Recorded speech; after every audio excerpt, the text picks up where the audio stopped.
A child once asked the father, "Why are you always worried?" The father did not know how to answer. Because how do you explain inflation to a 10-year-old? How do you explain job insecurity? How do you explain why everyone seems to be working harder and smiling less? Perhaps the more important question is this: do we even realize that our children are watching us closely? They are watching how we handle disappointment. They are watching how we treat people. They are watching how we speak about our country, our neighbors, our spouses, and even ourselves. And whether we know it or not, we are teaching them something every day.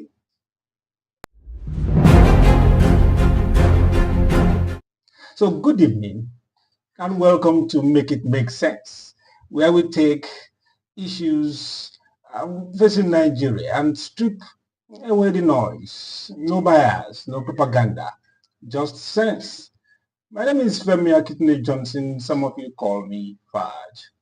Today we are talking about something that concerns all of us, whether we are parents, guardians, older siblings, teachers, mentors, or simply adults sharing space with younger people.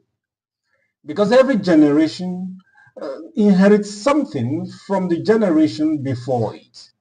And the question is exactly what are we handing over?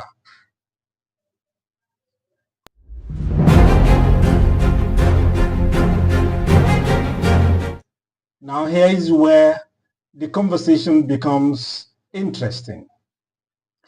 Most of us think parenting is mainly about providing food, paying school fees, buying clothes, and ensuring children stay out of trouble. Those things matter, of course, but children are learning from us long before we begin teaching them deliberately. They are studying our reactions. They notice when we panic. They notice when we are constantly angry. They notice when we are glued to our phones but rarely present in conversations. They notice when we tell them honesty matters but celebrate people who became successful by cutting corners. Children may not understand every issue, but they understand patterns, and patterns often become values.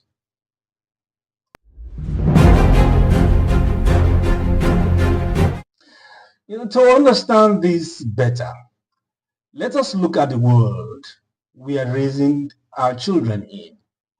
Many adults today are carrying enormous burdens: economic pressure, information overload, security concerns, career uncertainty, social comparison.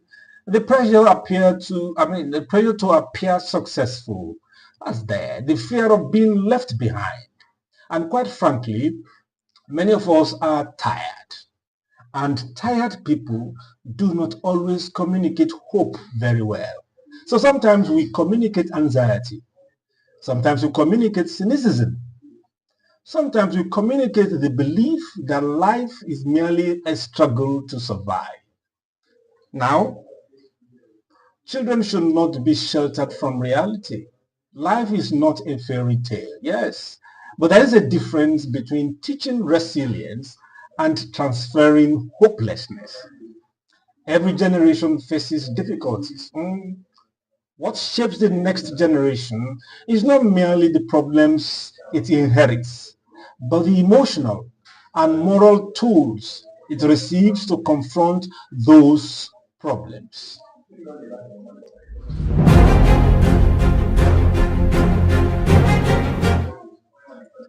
But let us separate reality from assumption. Children do not become who we want them to be simply because we give instructions. They become who they repeatedly see. If they constantly see impatience, then They may learn impatience. If they constantly see contempt, they may learn contempt. So, but if they constantly see dishonesty rewarded, they may conclude that integrity is foolish. And if they constantly see adults overwhelmed by fear and uncertainty, they may begin to view the future as something threatening rather than something full of possibility.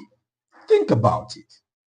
How often do we have genuine conversations with young people? How often do we listen to them?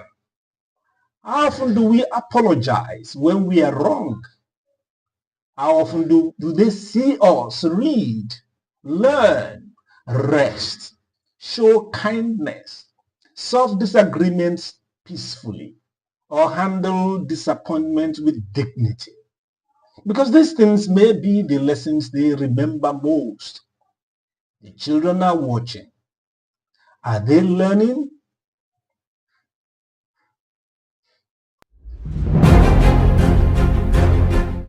So what should we take from all of this? Raising children is not only a private family matter. It is also a civic responsibility. The values that shape tomorrow's society are being rehearsed today in homes, schools, communities, and everyday interactions. You do not have to be a perfect parent. No, no one is. But perhaps all of us can become a little more intentional. We can speak with more hope. We can model more integrity. We can demonstrate kindness.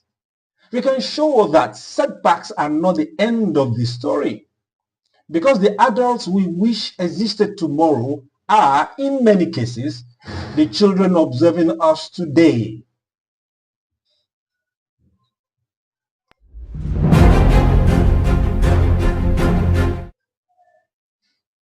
And perhaps this is the question we should all carry with us tonight. If a child learned about life solely by watching you for 1 year, what will that child believe about courage, about honesty, about relationships, about success, about hope? Because whether we realize it or not, every one of us is teaching something.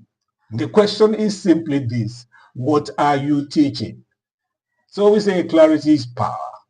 Let us seek it. Let us protect it. And let us make it make sense.